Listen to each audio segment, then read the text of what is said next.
Welcome to another episode of Coffee with Closers. In this episode, we have a very special guest. His name is Kyle Handy, and he has recruited many agents. When Kyle started out, he started out as a solo real estate agent that went on to build his own real estate brokerage, then closed his brokerage down, and then built a team at eXp Realty, and he has recruited over 100 agents there.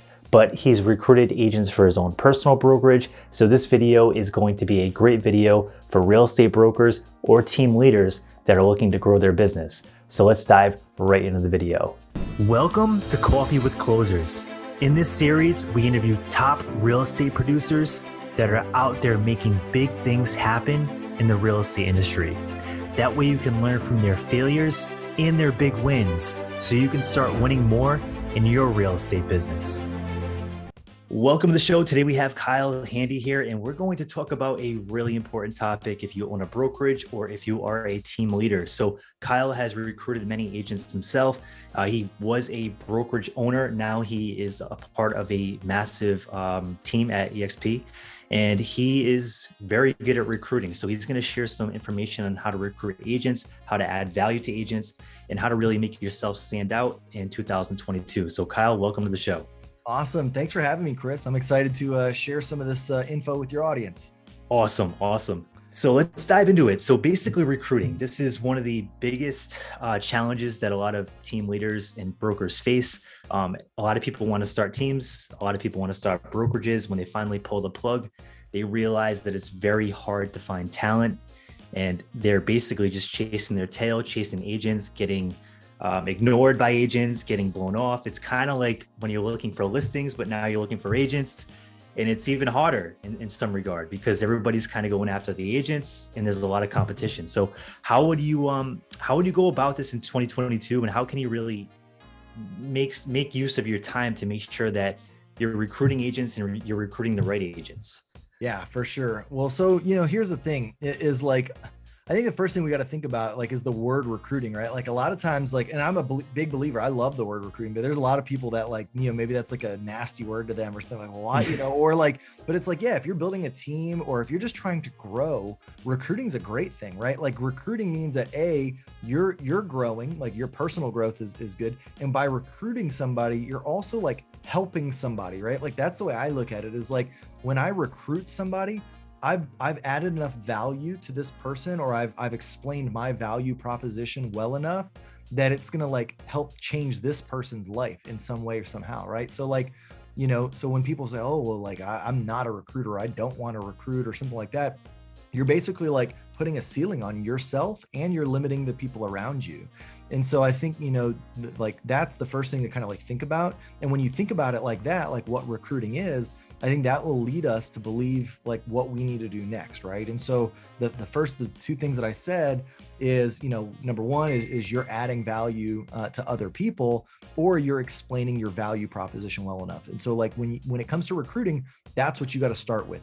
Number one is like, what is the opportunity? A lot of times when people want to recruit to something, they can't really even like explain what makes the opportunity unique. They can't explain like what makes, partnering with that person unique. And so like, you got to start there, like figuring it out, like knowing the ins and the outs. Like you can't recruit to something that you don't know. So like for me, like when it comes to like eXp stuff, that was the first thing that I did. Like, I didn't want to just like be somebody that was like, oh yeah, it's a great company, you should join it. Well, why? Like, what, I wanted to know everything. Like, I'm just that's my personality. It's like, when I go into something, I got to know everything about it. Right. And, so I learned everything. I learned the founders, I learned the stories, like everybody, why they joined, why they did this, how it works, even the most minute details. I wanted to know all of that. Right. I wanted to like be really educated if somebody was serious about potentially wanting to join. I didn't want to like seem like I didn't even know what I was talking about. So I think number one, you got to basically know, like if it's like you're hiring to your team, and maybe you're a new team leader and this will be like the first time, you got to really sit down and think about it. Don't take it lightly, like figure out like, what is really going to be, the person that you're recruiting, what's their expectations, what's their opportunity, like what are there going to be their daily tasks? What is it? So a lot of times we try and recruit when we don't know the opportunity in full. And then number two, you got to add value to people, and don't just treat them like a number, right? Like for me, it's always been more about like, yeah, I mean, I do have a lot of people that have joined me at EXP, but I only got there because I don't treat it like anybody is a number. Like I believe everybody has like goals and dreams and their hopes, and I put myself in each person's shoes that like chooses to work with me or chooses to partner with me. And I put them in my shoes, and I'm like, if I was in this person's situation, what would I want? What would I need? And so I try and every single time I'll sit with somebody and say like, hey, what are your goals? Like, what do you want, man? What are your strengths? What are your weaknesses? What do you think you're capable of? Like, where do you need help? How can I help you the most? When you start having conversations about that versus like, how much money can you make me? Or like trying to just like shortchange, the situation. That's when people feel that, when they feel that you're serious about that, you won't have a problem recruiting. They're going to want to work with you. Like the people that work with me at EXP, like I attract them, right? Like I put value out there in the marketplace, through my YouTube channel, through my blog, through my academy. I'm doing all the actions necessary to make people believe and make people know that like I'm about what I say I'm about. I'm not just going to be here to tell you what you want to hear and then be gone tomorrow. Like I'm here doing what I say I'm going to do, and I'll lead you the way that you're willing to, as long as you're willing to go and do the things that I ask or that you say that you're going to do, then you're going to get the results that you want. But that's the biggest thing, is like not treating people like a number, really getting to understand what their goals are, how you can help them. And if it's a good fit, that's the other part, is you may not like, if it's not a good fit, it's not a bad thing to say, hey, you know what, maybe this isn't the opportunity for you, right? Like, and being able to walk away, or being like, you can't be too tied to the outcome, because like people will sense that, they'll smell that from a mile away. Like any savvy agent, if you want them so bad and they're like, you're just like smells like reeks off your breath that like, you're like just trying so hard to like recruit this person, they'll feel that, right? So you've got to have abundance of opportunities, and you got to know and feel solid that, hey, it's a benefit if they join you, and if they don't, it's their loss, right? And so like, once you get to that feeling of like, I know what I've got to offer, then I think, and you can explain that correctly to the people that you're talking with, you don't have to worry about like the recruiting. The recruiting will come naturally, and you'll get to work with the people that like are best served to work with you. Because if you try too hard to recruit people that are like maybe not a fit, it's like putting like a square peg into a round hole. It just doesn't work right? And so like, you might get them, but then they'll get to your team, or they'll get to your brokerage, and it'll just be like a bad situation, right? Like, and I learned that having my brokerage, when I had brokerage before EXP, I learned that lesson early on, because I was so hungry just to grow that like I was trying to go after anybody and recruit anybody. And I would get people that I knew weren't a good fit, but I would just get them because I was like, I just want to add to my numbers. And it always ended up biting me in the butt, and I was like, man, I learned that lesson. So I think it's just one of those things, you got to be transparent. You got to like let people know what the opportunity is. If it's a good fit for them, great, and if it's not, then you need to work on making either your value proposition better for the next time around, or maybe they just didn't see it, and they couldn't really see it for themselves, which is okay too. Everybody has a difference of opinions about things and whatnot, so you can't be so tied to that outcome. So that would be my all encompassing knowledge about recruiting. But it is a great game to be in.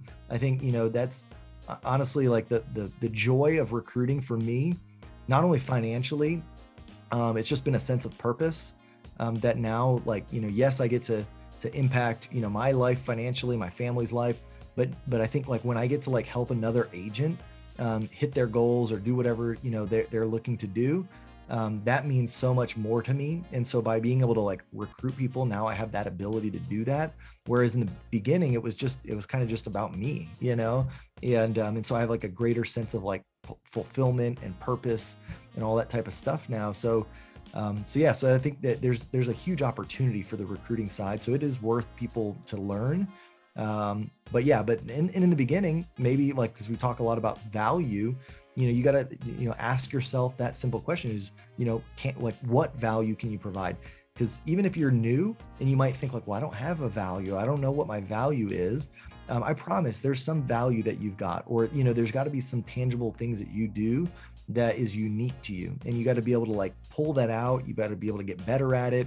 And eventually, you'll draw people in that are attracted to what you can put out there. So That's huge. Okay. All right. That's actually really good information. And now I know you mentioned the YouTube channel is a big asset that you use to get outreach, but when you first started out, I take it you probably weren't on YouTube when you first started your brokerage, right? So were you manually dialing these agents? Were you pulling production lists? What was the avenue you took back then? And what was the most effective thing you did? yeah. So basically, I didn't start my YouTube stuff big until like 2019-ish. Like, it started getting traction maybe mid 2019, which I joined EXP mid 2017. I had my brokerage back in 13. So there was a lot of years that, I didn't have any kind of, content or anything like that. And yeah, it was all manual kind of work. Right. And so at that point in time, it was like when I had my first brokerage, I would go to like real estate schools. I would talk to agents, that were just getting their license and explain to them, like what my brokerage could offer. And, what's interesting, and you'll learn this like about like scale and things like that. When you're just getting started, a lot of what people are going to rely on when you recruit them is going to be you, right? Like you're selling yourself essentially. And you got to rely on that a lot because a lot of times agents don't have content. They don't have a training academy. They don't have all this stuff where they like have built up these systems and these processes. And so if somebody is going to join you, usually it's based on like your own merit and what they believe they can get from you, how you can help them. And so, yeah, I mean, in the beginning, it was just talking about like, hey, I was a new agent just a few years ago. These are, I've been able to do this now in my business. I want to help you do it too. I'm committed to partnering with you and showing you how to do it. And so like, that's how it was when I first had my brokerage. When I first got, to EXP and I kind of wanted to start building my team and my business over here. At that point, I had already been established in the real estate business for a while. And so I could go after some more seasoned agents. And so like a lot of times it was like people that I cross-sold deals with, somebody that I was the listing agent and they were the buyer's agent, or maybe I was the buyer's agent and they were the listing agent. And after a smooth transaction, I would always ask them like, hey, would you be down, grab coffee? Like, love to get to know you and your business better. And that's how it always starts, right? Like you can't just go off like guns blazing talking about your opportunity. You got to build a relationship with somebody. The beautiful thing about YouTube and content is that helps to take some of that, that actually builds relationship, surprisingly enough, like especially like video content. People feel like they get to know you just from watching your videos. And so that can do a lot of the heavy lifting for building the relationship. So that way, then you can focus on kind of presenting the opportunity. But if you don't have something like that, then yeah, I mean, you do need to focus building the relationship so you can get the trust to where, somebody will hear out your opportunity a little bit more clearly and with an open mind. And so, so that's the thing in the beginning. I made it more like more of a priority to where, because like most agents, we try and set like appointments for buyers and sellers. We'll go to coffees and lunches with our sphere of influence, and we're building relationships with our clients all the time in hopes that they'll give us buyer and seller deals. But with agents, we're not as purposeful about that. Like, we don't think like strategically, like, what, I need to set 2 coffees this week. So that way I can just go meet agents and learn more about their business.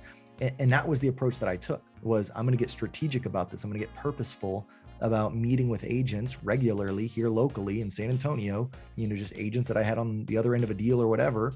And, or that I knew through passing or through events or whatever. Because a lot of agents don't do that, and agents are open to it as long as they as long as they can tell you're not like trying to like, have like a certain purpose with it. Like I was super serious about people and I'd say, hey, man, I just want to hear kind of like what you're doing lead generation wise. I'll share with you what I'm doing. We can kind of network, go back and forth. And then I wouldn't ruin their trust. Like when I did meet with them, I would not talk about my opportunity, not the first time at least.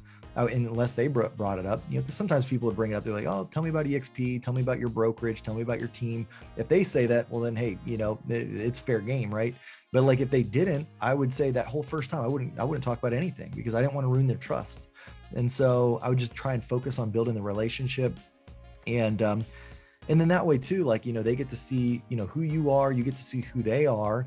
And then, you'll know a little bit more about their pain points, like things that are challenging them in their business. Maybe they have an issue at their brokerage. Maybe they didn't get paid on time. Maybe, all these thousands of things that could happen might happen, or they might share with you in confidence. Well, now you can see that that might be a solution that your opportunity can solve for them.